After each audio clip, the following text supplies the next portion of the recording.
మోంతా తుఫాన్ ప్రభావిత పునరావాస కేంద్రాల్లో ఉన్న ప్రతి ఒక్క కుటుంబానికి నిత్యావసర సరుకులు పంపిణీ చేయడంతో పాటు ఆర్థిక సహాయం అందిస్తున్నట్లు రాజమండ్రి రూరల్ ఎమ్మెల్యే గోరంట్ల బుచ్చయ్య చౌదరి తెలిపారు.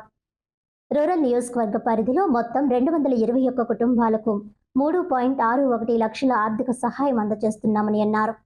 స్థానిక ఆల్కాట్ గార్డెన్స్ మున్సిపల్ కళ్యాణ మండపంలో పట్టణ పరిధిలోని రూరల్ నియోజకవర్గంలోని వార్డులకు చెందిన మోంతా తుఫాన్ సమయంలో పునరావాస కేంద్రాల్లో బస చేసిన కుటుంబాలకు నిత్యావసర సరుకులు మరియు ఆర్థిక సహాయం అందజేశారు. ఈ సందర్భంగా ఎమ్మెల్యే గోరంట్ల బుచ్చయ్య చౌదరి మాట్లాడుతూ పునరావాస కేంద్రాలలో ఉన్న ప్రతి ఒక్కరికి 1000 రూపాయలు చొప్పున, ముగ్గురు లేదా అంతకంటే ఎక్కువ మంది సభ్యులు ఉన్న కుటుంబాలకు 3000 చొప్పున ఆర్థిక సహాయం అందిస్తున్నట్లు తెలిపారు. మత్స్యకారుల కుటుంబాలకు 50 కేజీల బియ్యం, ఇతర కుటుంబాలకు 25 కేజీల సూపర్ ఫైన్ బియ్యంతో పాటు 6 రకాల నిత్యావసర సరుకులు, కేజీ చొప్పున పంచదార, కందిపప్పు, పామాయిల్, బంగాళాదుంపలు, ఉల్లిపాయలు అందజేస్తున్నట్లు తెలిపారు. మోంతా తుఫాన్ ప్రభావం వల్ల నష్టపోయిన రైతాంగాన్ని గుర్తించి రైతులను ప్రభుత్వం తగిన విధంగా ఆదుకుంటుందని, ముఖ్యంగా కౌలు రైతులు అధికంగా ఉన్నందున వారికి అన్ని విధాలా అండగా నిలుస్తామని ఎమ్మెల్యే తెలిపారు. భూమి యజమానులకు ఉన్న అపోహలను నివారిస్తూ సాగు హక్కు పత్రాలు కేవలం కౌలు రైతుల ప్రయోజనార్థమేనని, యజమానులకు ఎటువంటి ఇబ్బంది ఉండదని ఆయన స్పష్టం చేశారు. మోంతా తుఫాన్ ప్రభావిత ప్రాంతాల్లో ప్రజలను అధికారులు అప్రమత్తంగా వ్యవహరించి ప్రమాద స్థాయిలో ఉన్న గృహాల నుండి సురక్షితంగా పునరావాస కేంద్రాలకు తరలించారని ఎమ్మెల్యే తెలిపారు. వాతావరణ శాఖ హెచ్చరికల నేపథ్యంలో ఎటువంటి ప్రాణ నష్టం జరగకుండా ముందస్తు చర్యలు తీసుకున్నామని ఆయన పేర్కొన్నారు. విజనరీ ముఖ్యమంత్రి నారా చంద్రబాబు నాయుడు ఎప్పుడూ ప్రజల సంక్షేమం కోసం కృషి చేస్తున్నారని ఎమ్మెల్యే గోరంట్ల బుచ్చయ్య చౌదరి పేర్కొన్నారు.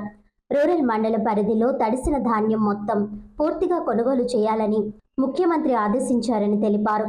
గత 17 నెలలుగా ప్రభుత్వం వివిధ సంక్షేమ పథకాలను నిరంతరంగా అమలు చేస్తుందని, త్వరలో చేతి వృత్తుల వారికి ఆదరణ పరికరాలు పంపిణీ చేయనున్నట్లు చెప్పారు. రూరల్ నియోజకవర్గం పట్టణ ప్రాంత పరిధిలో 28 కుటుంబాలకు 48,000 ఆర్థిక సహాయం అందజేశామని ఎమ్మెల్యే తెలిపారు. కడియం, రాజమహేంద్రవరం రూరల్, హుకుంపేట తదితర ప్రాంతాల ప్రజలకు ఇప్పటికే నిత్యావసర సరుకులు పంపిణీ చేసినట్లు పేర్కొన్నారు. విపత్తు సమయంలో ప్రభుత్వం తక్షణమే స్పందించి 24 గంటల్లోనే ఆర్థిక సాయం అందజేస్తుందని తెలిపారు. ప్రజా సంక్షేమమే ప్రభుత్వానికి ప్రాధాన్యత అని ఆయన స్పష్టం చేశారు. ఈ కార్యక్రమంలో అర్బన్ తహసీల్దార్ పిహెచ్జిఆర్ పాపారావు, స్థానిక ప్రజా ప్రతినిధులు, నాయకులు వడ్డీ వరప్రసాద్, శీలం గోవింద్, రొంపిచర్ల ఆంటోనీ, గోందేసి హరినాథ్ రెడ్డి, కొప్పిశెట్టి చిన్ని, కక్కల రమేష్, చిట్టిబోయిన శ్రీనివాస్, ఏడాకుల వెంకటేశ్వరరావు, కుంచె హనుమంతరావు, నరసింహమూర్తి, చలమూర్తి సత్యనారాయణ, సింగవరపు సత్యనారాయణ, కేత అప్పారావు, పాలిక వెంకటరమణ తదితరులు పాల్గొన్నారు. 24 గంటలు గడవకుండానే వారి సహాయ కార్యక్రమాలు అందుబాటులో తీసుకొచ్చారు. నిత్య జీవితావసర వస్తువులు ఇచ్చారు, క్యాంపులు పెట్టించారు.